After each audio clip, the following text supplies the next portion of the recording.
さあどうなるか。この撥水の違い分かりますでしょうか。バチバチに撥水してるぜっていうね、撥水の仕方を見せているのは意外にも製品です。ワイパーをつけてどうなるのかもご覧入れようと思うんですが、どちらも問題なく水かいてくれてますね。ただね、これ一つ気になったのが、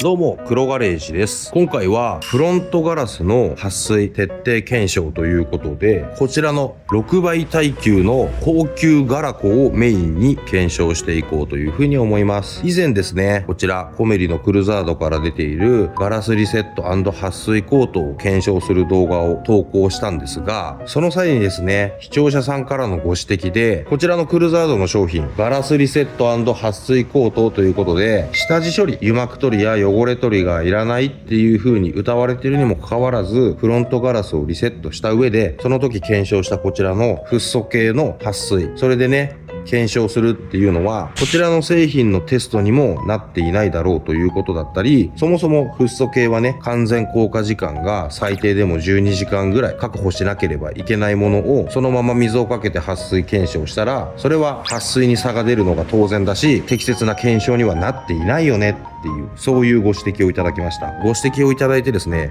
全くもってその通りですねということで、当チャンネルも反省をさせていただきましたので、今回はですね、高級ガラコをね使用してガラスリセット撥水コートとフロントガラスの撥水検証、そういうのをねしていきたいというふうに思います。今回の検証なんですが、映像で見ていただいて分かる通り、フロントガラスは汚れています。なので軽く水洗いをしてから水気を拭き取って施工開始という流れになるんですが、ガラスリセット撥水コートに関しては黄色瓶を使ったね油膜落としや汚れ落としはせず施工します。こちらのガラコの製品はしっかりと表面リセットをかけた上でフッ素系の撥水ということで、12時間の完全乾燥をした後に撥水の効果を確認するという、そういう流れでいってみようと思います。現在時刻がですね15時頃ということで、ここから12時間、おそらく撥水の検証は明日の朝になってしまうと思いますが、ひとまず施工をしないと撥水の検証にもならないので、検証する準備やっていこうと思います。フロントガラスね、土ぼこり砂ぼこりまみれだったんで、一旦軽く水拭きをした上でマスキングで左右分割しました。運転席側に高級ガラコの施工、助手席側にガラスリセット撥水コートっていうことで施工していこうと思います。はい、ということで黄色瓶を使ってですね、施工をしていける環境を整えようと思います。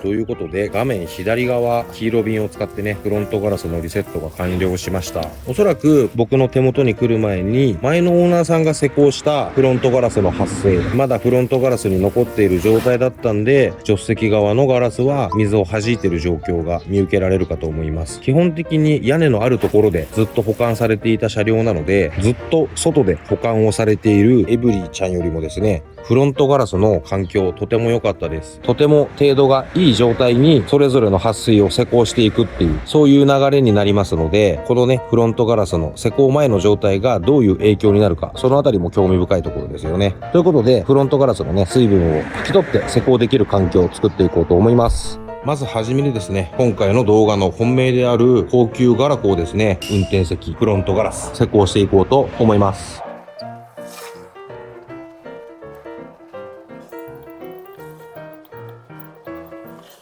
超ガラコをですね、運転席側のガラスに施工しました。施工した感じ、思いっきり白くですね、筋が残るっていう感じではなく、とてもサラサラとしていてですね、施工する際もフェルトの面がスルスル滑ってですね、とても施工がしやすかったです。塗り伸ばしもすごくしやすい印象があったので、フッ素系の撥水コートっていうのは、そういうような施工のしやすさあるのかもしれません。はい、続いてね、助手席側の窓にガラスリセット&撥水コート施工していこうと思います。ガラスリセット撥水コート施工していこうと思います。施工の仕方に関してはですね、過去動画で紹介してますんで、気になる方はですね、ぜひそちらの動画をご視聴いただければと思います。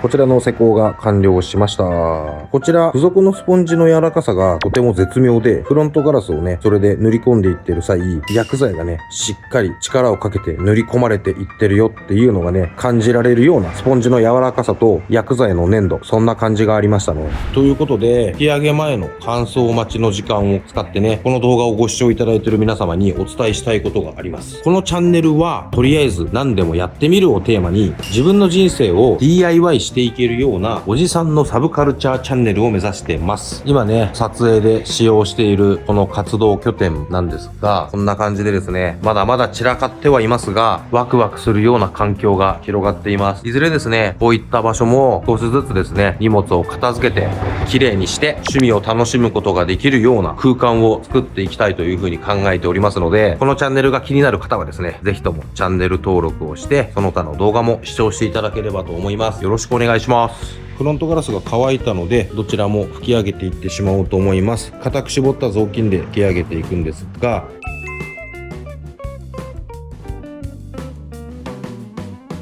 はい、またもやですね、取扱説明書をよく見ない僕のね良くないところが出てしまうところでした。取扱説明書を読んでみると、運転席側フロントガラスの拭き取り方は乾いた布で拭き上げてくださいという指示がありました。対してクルーザードのガラスリセット撥水コートはですね、固く絞ったマイクロファイバークロスで拭き上げてくださいっていう指示がありました。なのでね、しっかり指示を読んでね、その通りに拭き上げを実施しました。施工したガラス面は若干高級ガラコを施工した面の方がガラスにツヤ感が出ているような気がしますが、パッと見での違いはほとんど分かりません。いずれにせよ拭き上げが終わりましたので、高級ガラコの方が完全硬化するのが約12時間後っていうことなので、12時間で言うなら明日の早朝4時なんで、明日の朝ですね、明日の朝一番で撥水している様子、皆様にご覧入れようと思います。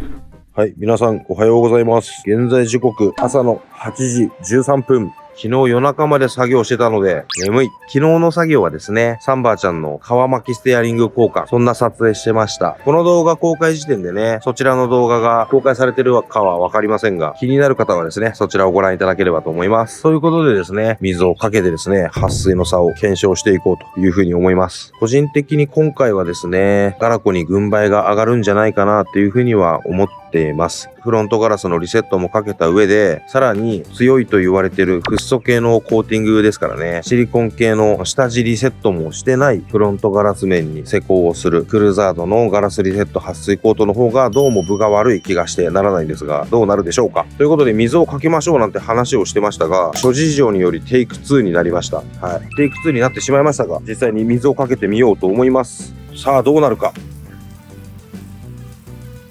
はい。この撥水の違い、わかりますでしょうか。ここ一番の撥水というか、バチバチに撥水してるぜっていうね、撥水の仕方を見せているのは、意外にもクルーザードの製品です。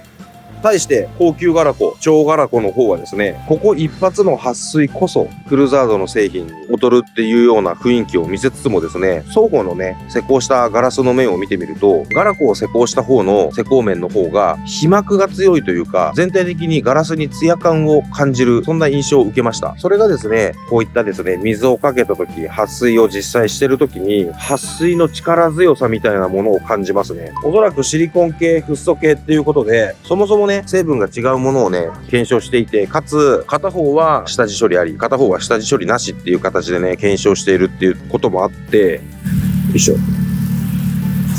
その下地処理の差が出ているのか、成分の違いが出ているのかっていうところは定かではありませんが、安定した撥水、これに関してはガラコの方に分があるように感じますね。とはいえ、もうバチバチに撥水して、ここ一番の撥水力なら任せてくれと言わんばかりのクルーザードのこの製品の撥水力、この撥水の違いっていうところはね、価格差見ても、その成分の差を見てもですね、意外とクルーザードすごいなっていう風にも思います。対してガラコの方も安定した撥水力、力強い撥水力っていうのがあるんだろうなっていうのは水をかけてわかります。これ実際ね、ワイパーをつけてどうなるのかもご覧入れようと思うんですが、僕の手元に来た時点でボッシュ製のものがついてました。全然劣化もしてなくてね、水かきも良かったんで、一切交換することなくそのまま使用しているので、社外のワイパーブレード、それとですね、相性がどうなのか、そのあたりも見てみようと思います。ということで、水かけてみます。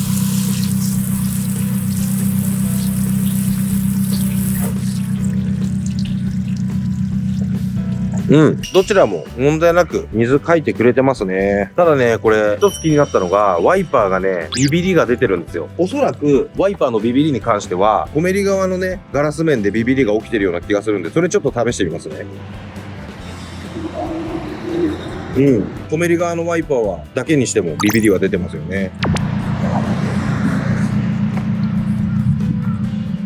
そうですね。これビビリが出てるのは、クルザード製品を施工したガラス面。これでビビリが出てそうですね。こんな感じでですね、思いのほかですね、クルザード製品バチバチ発生してるぜっていうところで、検討をする様子があったりですね、ワイパーのビビリが発生してしまったところも含めて、なかなか興味深い結果が出たなっていうふうに思いますね。はい、ということで、少し高級なガラクを準備してですね、クルザードの製品、ガラスリセット&撥水コートとね、比較検証してみる動画を撮影してみました。ワイパーゴムの相性とかですね、そういったところも今回の検証で気になりました。クルザード製品の方はですね、ちょっとビビリが出てしまったのが、どんな理由でそうなってしまったのかなっていうところが気になるところだったりしますんで、そのあたり、もし詳しい方いらっしゃいましたら、ぜひともコメントで教えていただければと思います。検証の結果に関して言うならば、撥水の仕方によっては、好み分かれるなっていうのがね、個人的な感想でした。施工するのがめんどくさいから長く持ってほしいし、バチバチ撥水すると、この水滴が目について気になるから、視界を妨げない。ある意味、ドライバーにとって不快にならない適切な撥水をしてほしいよって思う方は、ガラコの方がいいと思うでしょうし、施工はね、ちょこちょこする機会があるから、とにかくバチバチ撥水してほしいっていう人は、クルザード製品になるのかな、なんていうのをね、なんとなくぼやっと感じました。このあたりのね、フロントガラスの撥水の検証っていうのは、今後も機会があればやっていこうと思いますので、こんなものやってほしいとか、あんなことやってほしいとかですね、ご希望等ありましたら、